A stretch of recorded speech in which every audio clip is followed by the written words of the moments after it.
Sallallahu alaihi wa alihi wasallam, yang dimana di dalam Al-Quran Allah subhanahu wa ta'ala, zat yang maha agung, memerintahkan kepada kita, laqad kana lakum fi rasulillahi uswatun hasanah, mencontoh baginda Nabi, menjadikan beliau sebagai suri tauladan yang baik buat kita. Itu merupakan perintah daripada Allah Jalla Jalaluh. Dan ulama adalah pewaris dari para nabi. Ulama adalah pewaris daripada Rasul sallallahu alaihi wasallam. Kali ini kita akan menceritakan sosok ulama agung, sosok ulama yang mendapat gelar Syekhul Masaikh, gurunya daripada para guru ulama-ulama di negeri Jawa, di Nusantara Indonesia pada umumnya. Beliau adalah Syekh Waliullah Muhammad Khalil, Bangkalan, Madura. Beliau lahir di sebuah dusun kecil di pelosok Kabupaten Bangkalan, tepatnya di Kampung Senenan, pada tanggal 11 Jumadil Awal pada tahun 1235 Hijriyah, bertepatan dengan 1820 Masehi, yakni pada tanggal 27 Januari, tepat pada hari Selasa. Saat itulah seorang ulama, seorang kiai yang bernama Kiai Haji Abdul Latif merasakan kegembiraan yang sangat luar biasa. Betapa tidak, istri beliau melahirkan seorang putra yang sehat, seorang putra yang terlihat daripada basyirah beliau, putra yang bakal membawa pengaruh besar di Nusantara ini. Seorang anak yang kelak bakal menjadi pelita dalam kegelapan di kampungnya, di negerinya. Itulah seorang anak yang kemudian diberi nama Muhammad Khalil, atau yang kita kenal dengan sebutan Mbah Khalil, Bangkalan, Madura, Indonesia. Pemirsa Nabawi TV yang dirahmati oleh Allah subhanahu wa ta'ala, terlahir di kalangan ulama, terlahir dari keluarga yang punya kedudukan sosial tinggi di hadapan masyarakat, tidak membuat Khalil muda sombong dan jumawa. Sejak kecil terlihat ketawaduannya, kecerdasannya, kecerdikannya dalam menangkap berbagai disiplin ilmu yang disampaikan, yang diberikan oleh ayahandanya, oleh kakeknya, oleh ustadz-ustadz, oleh masaikh-masaikhnya di waktu muda. Sehingga menjadi watak daripada ulama di masa kecil. Kita sudah banyak mendengar, membaca cerita-cerita bagaimana ulama-ulama di zaman dahulu sampai dengan zaman sekarang. Dari ulama mutaqaddimin sampai ulama mutaakhirin.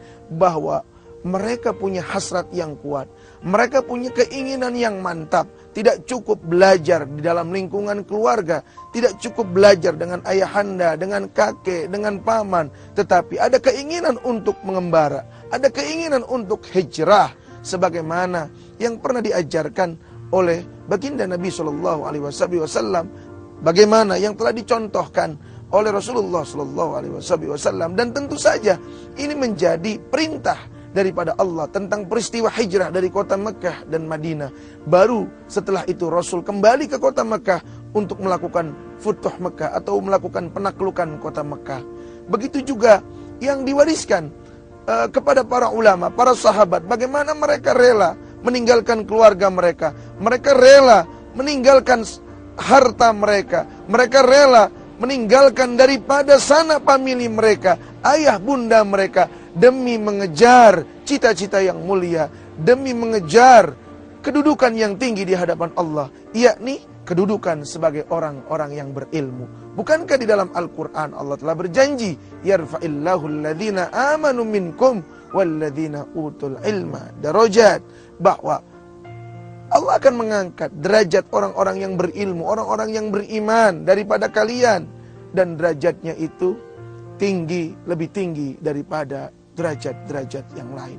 Pemirsa Nabawi TV yang dirahmati oleh Allah subhanahu wa ta'ala, maka berangkatlah Khalil muda ke sebuah pesantren di Langitan, tepatnya di bawah asuhan Kiai Haji Nur Hasan, dan beliau menetap di sana mempelajari ilmu fikih, ilmu alat, bahkan dikenal bahwa Khalil Muda dalam usia yang masih sangat muda, beliau sudah mampu menghafal Nazom Alfiyah yang jumlahnya kurang lebih 1000 bait, Nadom Maksud, Imriti, dan kitab-kitab Nahu serta alat balaghah, mantik yang lainnya, yang menjadi patokan dasar, yang menjadi modal utama sebagai seorang penuntut ilmu untuk mengkaji kitab-kitab penting lainnya, untuk mengkaji disiplin ilmu yang lainnya. Itulah seorang Khalil Muda, Muhammad Khalil, yang kelak akan menjadi ulama yang kita kenal dengan seorang Mbah Khalil atau Kiai Haji Muhammad Khalil Bangkalan. Tidak cukup dan tidak puas menetap dari satu pesantren, maka dengan hasrat yang tinggi, dengan keinginan yang kuat, pindahlah Mbah Khalil untuk belajar ke pesantren-pesantren yang lain di Jawa Timur, dan beliau bertemu dengan para masyaikh, para kiai, mengambil manfaat, mengambil keberkahan, mengambil ilmu daripada beliau-beliau. Dan cerita ini akan kita lanjutkan pada sesi selanjutnya. Jangan kemana-mana pemirsa, tetap dalam Nabawi TV.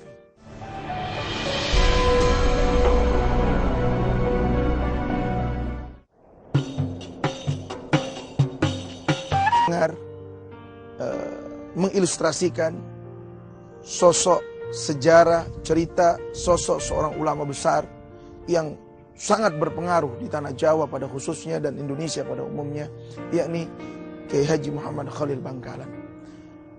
Berangkat dari Tuban Langitan, beliau berpindah ke sebuah pesantren di Desa Cangaan, Bangil, Pasuruan. Belajarlah beliau di sana, ditempa oleh para guru-gurunya, sehingga tidak sedikit kitab yang beliau khatamkan.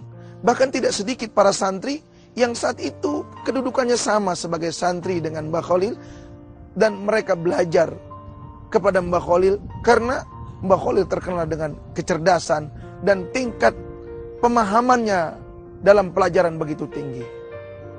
Dengan rasa hormat, dengan menaruh adab yang tinggi kepada para gurunya, Mbah Khalil pamit untuk kembali mengembara ke sebuah pesantren di daerah Kebon Candi. Tetapi beliau tidak tinggal di Kebon Candi, melainkan beliau tinggal di Sidogiri yang jaraknya kurang lebih 7 km. Anda bisa bayangkan, setiap hari seorang Khalil Muda berangkat dari Sidogiri, bolak-balik, kadang-kadang berjalan kaki. Demi apa? Demi ilmu. Demi apa? Demi mendapatkan keberkahan. Karena bagaimanapun juga, al-ujrah biqadril masaqah, upah atau imbalan itu akan diberikan oleh Allah sesuai dengan jerih payah yang dilakukan oleh seorang hamba. Beliau rela berjalan 7 km setiap hari demi bertemu dengan gurunya, demi ngaji dan belajar dengan gurunya. Dan ini merupakan bagian daripada tirakat beliau, mujahadah beliau, upaya beliau, kesungguhan beliau, keistiqomahan beliau untuk mendapatkan keberkahan daripada ilmu yang beliau cita-citakan. Tidak berhenti sampai di situ. Kita tahu bahwa di zaman itu sudah merupakan sebuah mimpi besar bagi seorang santri untuk bisa berlayar, untuk bisa hijrah ke tanah yang lebih mulia, ke tempat yang lebih agung, yakni Al-Haramain Asy-Syarifain, Mekah atau Madinah. Khalil Muda bercita-cita ingin menempuh ilmu di kota Madinah atau kota Mekah. Beliau ingin belajar dengan ulama-ulama yang kaliber, ulama-ulama yang mumpuni di bidang hadis, mumpuni di bidang tafsir, mumpuni di bidang fikih, usul fikih, dan ilmu-ilmu yang lainnya. Maka bercita-citalah beliau untuk berangkat ke kota Mekah. Dan kita tahu bahwa sosok Muhammad Khalil Muda adalah sosok yang sangat mandiri. Selama pesantren bertahun-tahun, beliau tidak pernah minta dikirimkan uang perbekalan dari orang tuanya di Bangkalan, Madura. Beliau lebih senang membantu petani, beliau lebih senang membantu di perkebunan. Untuk apa? Untuk mendapatkan upah, yang kemudian dari upah itulah beliau bisa makan demi mempertahankan hidupnya dari pesantren ke pesantren. Keinginan besar yang meluap dari sosok seorang Khalil Muda, ingin berangkat segera ke kota Mekah, tapi mimpi itu terpaksa beliau tunda. Demi apa? Demi untuk mengumpulkan 1 sen, 2 sen uang untuk menjadi bekal dan biaya perjalanan perlayaran beliau dari Indonesia, dari Nusantara, dari tanah Jawa menuju Mekah Al-Mukarramah. Sehingga bisa dikatakan terdamparlah seorang khalil muda di sebuah pesantren yang dipimpin oleh seorang kiai yang kebetulan kiainya itu punya perkebunan kelapa yang sangat luas. Sehingga selain pesantren, selain belajar di kiai tersebut, beliau nyambi untuk menjadi kuli pemetik kelapa. Subhanallah, dari upah itulah, dari upah hasil memetik kelapa tersebutlah seorang khalil muda mengumpulkan 1 sen, 2 sen sampai berbulan-bulan, 1 tahun, 2 tahun, sehingga dirasa cukup. Maka pamitlah beliau daripada gurunya yang mulia di pesantren tersebut, dan beliau menempuh perjalanan dari Nusantara, dari tanah Jawa menuju kota Mekah Al-Mukarramah. Kita tahu pada saat itu belum ditemukan pesawat terbang. Kita tahu bahwa perjalanan saat itu ditempuh dengan perjalanan perlayaran di laut. Kiai Khalil Bangkalan berlayar bukan 1-2 hari, berminggu-minggu, bahkan mungkin berbulan-bulan. Maka uang yang beliau miliki hanya cukup membeli tiket daripada kapal air dari Jawa ke Mekah. Sehingga apa yang beliau lakukan? Makan beliau bagaimana di atas kapal tersebut? Diceritakan bahwa Khalil muda memilih untuk berpuasa. Lagi-lagi beliau tahan hawa makannya, laparnya, hausnya. Untuk apa? Untuk mewujudkan cita-cita yang besar, untuk mewujudkan mimpi yang besar, untuk mewujudkan keinginan yang besar, yakni bertemu dengan para masyayikh di tanah haram. Sehingga dengan izin Allah, dengan sehat walafiat, Mbah Khalil Bangkalan sampailah ke kota Mekah. Dan di sanalah beliau bertemu dengan maha guru beliau, seorang guru yang begitu punya peranan penting dalam perjalanan dakwah beliau, keilmuan beliau, kemakrifatan beliau, yakni Syekh Muhammad Nawawi Tanara, sahabat sekaligus guru. Beliau juga bertemu dengan Syekh Mahfud At-Turmusi, Syekh Al-Minangkabawi dan lain sebagainya, dan juga banyak ulama-ulama dari bangsa Arab yang beliau belajar kepadanya, terutama daripada madhab Imam Syafi'i. Disitulah beliau menimba ilmu, disitulah beliau bermujahadah. Ada sebuah cerita menarik bahwa sahabat-sahabat beliau terkagum sekaligus aneh, karena selama Syekh Khalil Bangkalan tinggal di kota Mekah, belajar menuntut ilmu, apa yang beliau makan? Yang beliau makan adalah kulit-kulit semangka. Subhanallah, pemirsa yang dirahmati oleh Allah, inilah watak seorang pejuang, inilah watak seorang mujahid, inilah watak seorang penuntut ilmu, inilah watak orang yang haus akan ilmu, bahwa apapun akan dia lakukan, apapun akan dia korbankan, dia tirakat, dia menempuh hidup sufi, dia menempuh hidup sederhana, bahkan miskin sama sekali. Dia tidak makan roti, beliau tidak makan nasi, beliau memilih memakan kulit semangka untuk mewujudkan, untuk memperoleh hasil yang maksimal, mendekatkan diri kepada Allah, menghilangkan semua nafsu-nafsu duniawi. Cerita ini akan kita lanjutkan pada segmen selanjutnya. Janganlah Allah Subhanahu wa ta'ala, kita kembali lagi dalam sebuah cerita seorang ulama besar yang insya Allah cerita ini menginspirasi kita dan tentu saja menggugah jiwa kita, tanda bahwa kita mendapatkan rahmat dan kasih sayang Allah Subhanahu wa ta'ala. Menetaplah seorang Kiai Haji Khalil Bangkalan, karena pada saat itu beliau sudah terbilang sebagai seorang ulama yang mapan. Bagaimana tidak, beliau sudah menerima daripada murid-murid beliau di kota Makkah. Salah satunya yang kita tahu bahwa murid daripada Kiai Haji Khalil Bangkalan atau Mbah Khalil, yakni Hadratus Syekh Kiai Haji Hashim Asy'ari. Ada Kiai Haji Bisri Sansuri dari Denanyar, Jombang. Di situ juga belajar kepada beliau seorang ulama besar, ayah daripada Kiai Haji Ali Maksum, yakni Kiai Maksum. Ada juga belajar ulama-ulama yang lain, Kiai Haji Samsul Arifin dari situ Bondo, dan ulama-ulama Indonesia yang pada saat itu menetap di kota Makkah tidak luput belajar daripada seorang Mbah Khalil Bangkalan, Madura. Pemirsa yang dirahmati oleh Allah, itulah ulama yang arif, itulah ulama yang alim, itulah ulama yang mengamalkan ilmunya, yang polesan-polesan beliau terhadap murid-murid beliau mengkilat terlihat, bermanfaat luar biasa.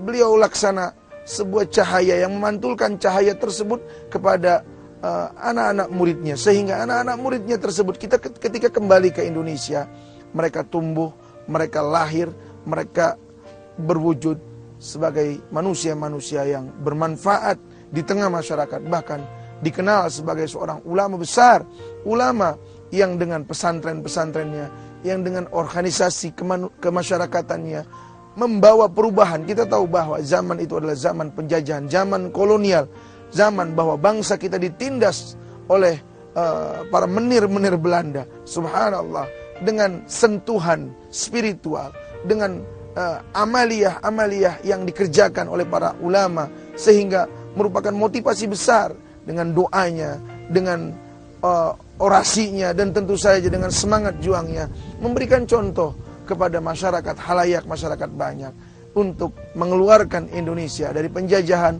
menuju Indonesia yang bersatu, berdaulat, dan tentu saja Indonesia Nusantara yang merdeka dari penjajahan. Maka kembalilah Kiai Haji Khalil Bangkalan, dirasa cukup menimba ilmu di tanah haram. Beliau kembali ke Madura, ke Bangkalan, ujung barat daripada Pulau Jawa, sebagai bentuk pengabdian tentu saja sesuai dengan apa yang telah Allah gambarkan di dalam Al-Quran, bahwa tidaklah sebagian orang itu harus berangkat berperang semuanya, melainkan sebagian daripada mereka menuntut ilmu untuk mencari pemahaman tentang agama. Dan tentu saja waliyunziru qaumahum idza raja'u ilaihim la'allahum yahzarun. Mereka kembali ke kampung mereka, kembali ke kota mereka, kembali ke pelosok mereka. Untuk apa? Memberikan pemahaman, memberikan peringatan kepada ahli bilad mereka, kepada masyarakat mereka, kepada saudara mereka, sehingga yang alim tidak cukup satu orang, yang alim akan menjadi banyak orang, sehingga yang paham terhadap ini urusan agama bukan hanya satu orang, tetapi berpuluh-puluh, beratus-ratus, bahkan beribu-ribu orang. Itulah yang disebut oleh Nabi SAW, khairukum man ta'allamal Qur'an wa 'allamahu. Sebaik-baiknya kalian adalah orang yang mempelajari Al-Quran. Kita tahu bahwa Mbah Khalil Bangkalan adalah seorang hafidhul Quran yang senantiasa menjadikan Al-Quran sebagai hiasan di mulutnya dan di hatinya, dalam hafalannya yang kuat. Dan kita tahu bahwa Mbah Khalil bukan hanya sekedar menghafal, bukan hanya seorang penghafal, tapi beliau juga yang menjaga Al-Quran, menjaga kemurniannya, menjaga daripada ilmu-ilmunya dan hukum-hukum yang ada di dalam Al-Quran. Beliau sebarkan di tengah masyarakat, khairukum man ta'allamal Qur'an wa 'allamahu, dan beliau amalkan, beliau ajarkan kepada murid-murid beliau, sehingga jadilah seorang Kiai Haji Khalil Bangkalan lentera yang menerangi ujung barat Pulau Jawa, yang sampai sekarang cahaya itu menerobos masuk ke setiap pelosok di tanah Jawa, Sumatera, Kalimantan, Sulawesi, bahkan sampai ke tanah Papua. Pemirsa yang dirahmati oleh Allah Subhanahu wa ta'ala, semoga cerita ini menginspirasi kita bahwa betapa pentingnya menuntut ilmu, bahwa menuntut ilmu itu harus didasari dengan kesungguhan. Menuntut ilmu tidak boleh setengah-setengah. Untuk menjadi seorang santri, jangan lihat apa resiko, apa tantangan di depan, tetapi menjadi seorang santri harus ingat, menjadi seorang penuntut ilmu haruslah selalu termotivasi untuk mendapatkan apa yang Allah janjikan. Innahu la yukhliful mi'ad, bahwasanya dia, yakni Allah, zat yang maha kuasa, tidak pernah ingkar janji. Allah akan mengangkat derajat orang yang berilmu. Tidak akan sama orang yang berilmu dengan orang yang tidak berilmu. Maka itulah motivasi kita. Dengan ilmu kita bisa memberantas kebodohan dalam diri kita. Dengan ilmu kita memiliki pondasi dasar yang sangat kuat untuk berdiri di atasnya agama yang kuat. Karena tanpa ilmu, agama laksana tong kosong yang nyaring bunyinya. Terlihat besar, tapi begitu dilihat isinya, tidak ada manfaatnya, tidak ada pekerjaannya, tidak ada amaliyahnya. Na'udzubillah wal iyadzubillah min dzalik. Kesungguhan di dalam menuntut ilmu, sebagaimana seorang Kiai Haji Khalil Bangkalan memberikan contoh kepada kita semua bahwa zakain wa hirsin, kecerdasan dan kesungguhan merupakan modal utama untuk mendapatkan ilmu yang bermanfaat. Lalu yang kedua adalah kemandirian. Artinya ketika kita sedang menuntut ilmu, siapapun kita, pemuda maupun orang yang sudah terbilang dewasa, haruslah kita merasa bahwa kita adalah orang yang butuh terhadap ilmu. Jangan mengatakan bahwa orang tua saya adalah orang yang berilmu, maka secara otomatis ilmu itu akan menular kepada kita. Tidak ada. Laisal mar'u yuladu aliman. Tidak ada seseorang pun yang terlahir menjadi orang alim. Tidak ada seorang pun yang terlahir dia sudah mengenal Al-Quran, hadis, hukum dan lain sebagainya. Artinya bahwa innamal ilmu bitta'allum. Ilmu itu bisa didapatkan hanya dengan belajar. Tidak mengatakan ayahku adalah orang yang berilmu. Sebagaimana seorang Kiai Haji Khalil Bangkalan menginspirasi kita semua. Beliau tidak mengandalkan siapa orang tuanya. Beliau bahkan tidak pernah meminta kiriman perbekalan daripada orang tuanya. Beliau qanaah, beliau ijtihad. Beliau adalah seorang yang tawakal ala Allah. In tansurullah yansurkum. Inilah konsep kehidupan Mbah Khalil Bangkalan, bahwa ketika dia menuntut ilmu, berarti seorang santri tersebut hendak menggapai daripada perintah-perintah Allah lewat jalan yang mulia. Lalu sudah dapat dipastikan janji Allah tidak akan pernah meleset, janji Allah tidak akan pernah bohong. Betapa setiap orang yang berkeinginan, bercita-cita menjadi penolong agamanya Allah, yansurkum, Allah pasti akan menolong kita semua. Begitulah seorang Kiai Khalil Bangkalan yang dalam kehidupan belajarnya penuh dengan kemandirian, terinspirasi oleh seorang Al-Imam Ghazali. Kita tahu bagaimana tirakatnya Imam Ghazali ketika menuntut ilmu. Beliau adalah seorang vegetarian. Beliau tidak memakan makanan yang berlemak hewani. Beliau tidak memakan makanan yang bernafas, artinya berasal daripada binatang, sekalipun itu halal. Karena apa? Beliau mujahadah, beliau juhud daripada urusan dunia. Kita tahu bahwa Nabi SAW bersabda, izhad fid dunya yuhibbakallah. Juhudlah terhadap dunia, maka Allah akan mencintaimu. Dan juhudlah terhadap manusia, maka manusia akan mencarimu. Jangan cari ketenaran, jangan cari popularitas, jangan cari kemewahan dari apa yang kita miliki berupa ilmu. Karena seorang ulama besar, guru kami yang mulia Habib Hasan Asy-Syatiri dalam wasiatnya mengatakan, kul bikasbika wala takul bidinika.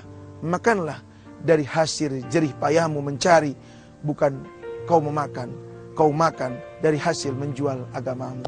Mudah-mudahan cerita Kiai Haji Khalil Bangkalan menginspirasi kita semua, menjadi suri tauladan bagi kita semua, sehingga kemuliaan yang beliau miliki kita mendapatkannya, kita kecipratannya, kita mendapatkan walaupun hanya setetes daripada keberkahan, kemuliaan, keagungan yang telah Allah berikan kepada seorang Kiai Khalil Bangkalan. Dzikrul aulia tanzilur rahmah. Bercerita, mendengar cerita-cerita para wali, para ulama, itu akan menurunkan rahmat dari Allah. Karena betapa mereka para ulama adalah orang-orang yang dicintai oleh Allah. Betapa mereka dicintai oleh Allah, karena mereka adalah orang yang paling tahu jalan menuju Allah. Innama yakhshallaha min ibadihil ulama. Mudah-mudahan ada manfaatnya. Sekian dari kami. Hadanallah wa iyyakum ajmain. Wassalamualaikum warahmatullahi wabarakatuh.